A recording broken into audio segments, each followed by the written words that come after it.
Bienvenue dans cette vidéo de formation. Aujourd'hui, nous allons apprendre à effectuer les calculs de la paye sur le logiciel de gestion de paye Aquaba. Pour ce faire, nous allons commencer par cliquer sur le menu gestion. Ensuite, nous allons cliquer sur calcul de la paye et nous apparaissons dans la fenêtre dédiée au calcul. Nous allons cliquer sur le bouton lister pour afficher l'ensemble des salariés présents dans notre base de données. Et lorsque la liste affiche, on peut voir dans la première colonne matricule, le matricule des salariés de notre entreprise. Ensuite, le nom des salariés, après les fonctions. Après, on a le net à payer, le total des charges, le statut.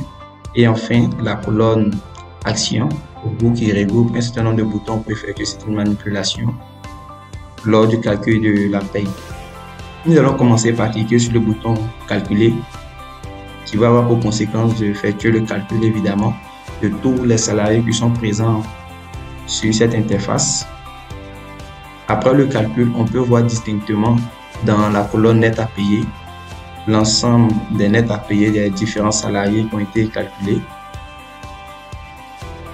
Donc au total, nous avons 27 salariés qui viennent d'être calculés par le logiciel.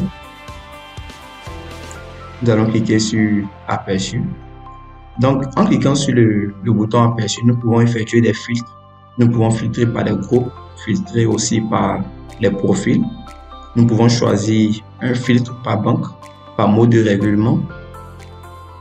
Et le dernier filtre en bas, fonction. Nous pouvons aussi filtrer par les fonctions. Donc, les salariés seront affichés en choisissant ce filtre par fonction. Nous allons conserver les paramètres qui sont définis par défaut, c'est-à-dire nous n'allons rien sélectionner et cliquer sur le bouton éditer. Le logiciel est en train d'afficher les bulletins. Nous allons mettre les bulletins côte à côte et ainsi nous voyons les bulletins des salariés avec l'ensemble des informations qui ont été prises en compte au moment du calcul de la paye. Je vais scroller pour voir descendre et voir les informations qui sont en bas de la fenêtre.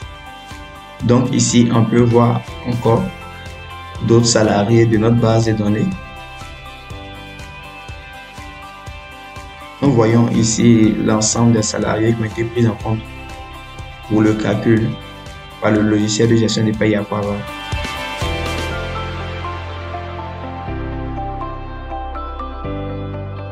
Ok, je reviens à l'interface initiale. Nous revenons sur le bouton envoi par mail nous permet naturellement d'envoyer les bulletins par mail.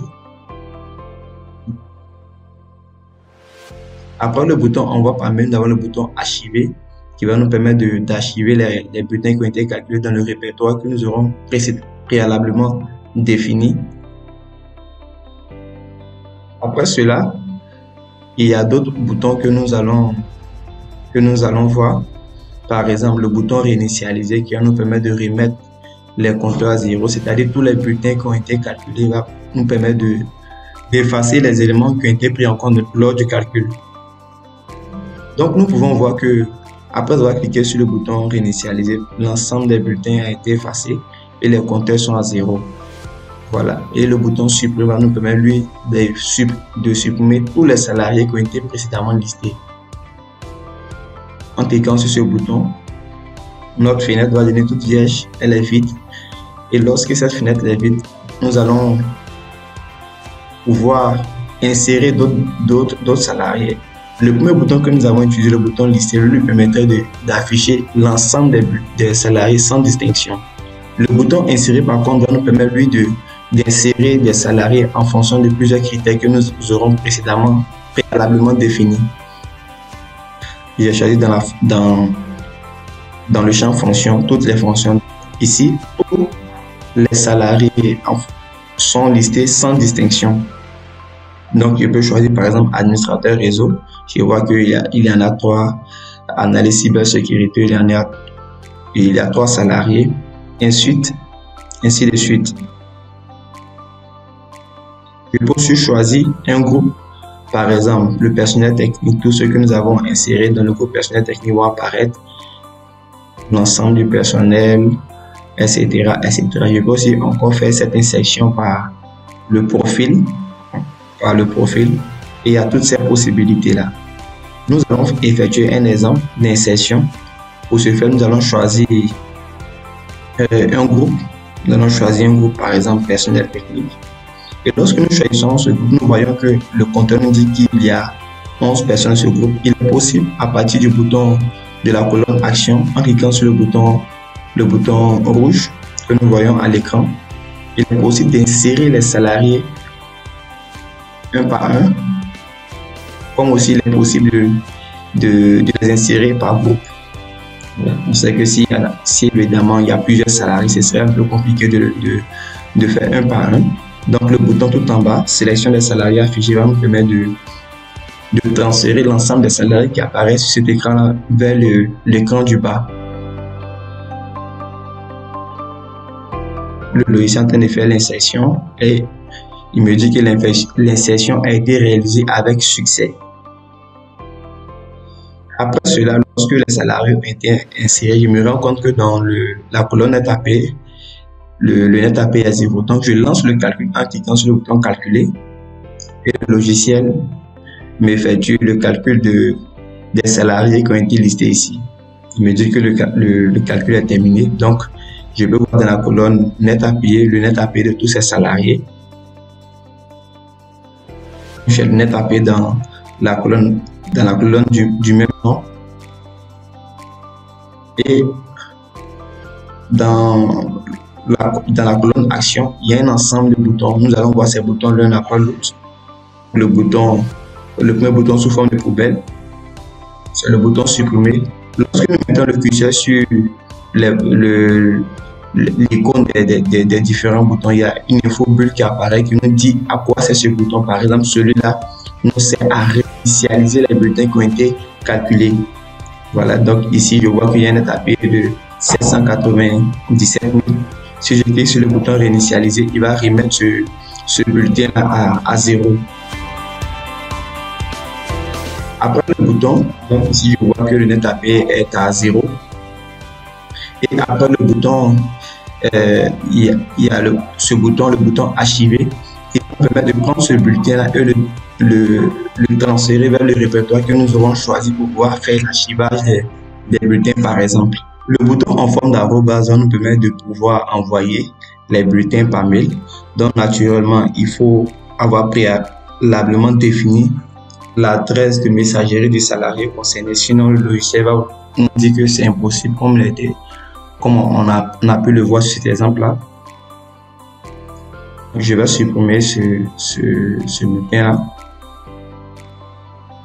Et nous avons le bouton imprimer qui va nous permettre d'afficher le bulletin qui vient d'être calculé avec toutes les informations qui ont été définies sur la fiche de paie du salarié. Nous avons aussi le bouton calculer. Voilà. Ici, le bulletin a déjà été calculé. Donc, je vais le réinitialiser, le remettre à 0 et ensuite lancer le calcul. Donc, pour lancer le calcul, je vais cliquer sur le bouton en forme circulaire.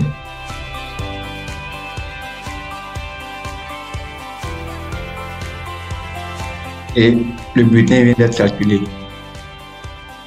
Le bouton avec l'icône de l'individu nous permet d'afficher la fiche du salarié. Donc, le salarié qui vient de sélectionner, c'est Monsieur Poudou. En cliquant sur ce bouton, j'atterris sur la fiche du salarié Poudou. Donc, ici, après les informations relatives à l'état civil, nous avons les différents onglets qui nous permettent d'effectuer des manipulations sur la fiche du salarié. Et le dernier bouton que nous allons voir, c'est le bouton éditer le bulletin. Donc, en cliquant sur ce bouton-là, nous allons apparaître sur le brouillon du bulletin. Donc, c'est ici que nous pouvons ajouter des lignes, c'est-à-dire des rubriques, ou soit retirer des rubriques sur ce bulletin. Par exemple, en cliquant sur insérer, nous pouvons décider d'afficher une rubrique supplémentaire sur le bulletin de ce salarié-là, par exemple. Ici, je peux voir la liste des rubriques qui ont été créées et il est tout à fait possible de pouvoir ajouter de nouvelles rubriques. je vais décider d'insérer une prime de logement. En cliquant sur le bouton insérer, je peux voir ici que la prime a bel et bien été insérée. Je peux aussi décider de retirer cette prime. Comme vous pouvez le voir, il est possible d'effectuer un certain nombre de manipulations dans ce brouillon du bulletin. On fait la remarque d'un certain nombre de boutons en haut. On a le bouton calculer qui nous permet de pouvoir calculer naturellement le bulletin ici, puisqu'il est possible d'insérer des rubriques. On peut décider d'insérer une rubrique et de calculer le bulletin. Ensuite, d'afficher ce bulletin pour voir les différentes valeurs sur ce bulletin-là. Comme vous pouvez le voir, je viens d'afficher le même bulletin à partir du brouillon. Aussi, il y a ce bouton paye à l'envers sur lequel nous allons revenir dans une prochaine vidéo qui va nous permettre de faire des simulations. Voilà, nous allons revenir sur ce bouton. Et aussi sur le bouton congé payé, nous allons revenir. Je crois que nous avons déjà fait une vidéo qui nous permettait de pouvoir faire la saisie des congés. Mais nous allons faire une autre vidéo pour revenir en détail sur ce bouton congé payé.